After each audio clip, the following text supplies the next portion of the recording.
Sejumlah akademisi Universitas Patimura Ambon memberikan pandangan terhadap putusan Mahkamah Konstitusi tentang ketentuan ambang batas pencalonan kepala daerah sesuai dan partai politik atau gabungan partai politik yang tidak memiliki kursi di DPRD provinsi dapat mendaftarkan calon kepala daerah. Mereka menyatakan putusan MK merupakan norma hukum yang harus dipatuhi oleh lembaga negara, termasuk DPR RI dan pemerintah. Mereka menyatakan putusan ini inkrah dan berlaku secara konstitusional.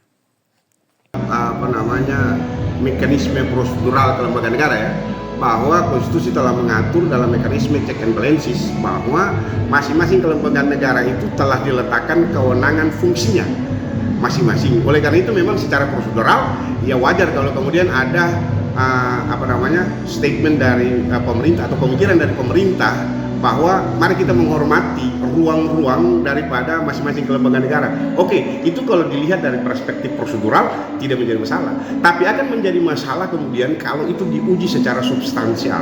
Substansial kenapa? Ini penting karena ini menjadi roh putusan Mahkamah Konstitusi, harus dipandang sebagai roh landasan filosofis yang melandasi peneguhan terhadap eksistensi kedaulatan rakyat. Oleh karena itu, sebagai negara yang meneguhkan eksistensi negara hukum, baik pemerintah maupun DPR seyogyanya tunduk dan taat terhadap putusan peradilan. Saya kira itu sudah tidak perlu lagi diperdebatkan. Mudah-mudahan ini tidak menjadi alat untuk justru memperuncing keadaan.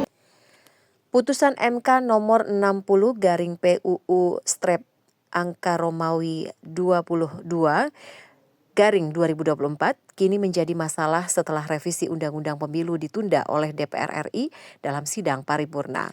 Kini putusan MK tersebut menjadi perbincangan baik di tingkat pusat maupun daerah. Christine Sipahelut, Panile Tahid melaporkan.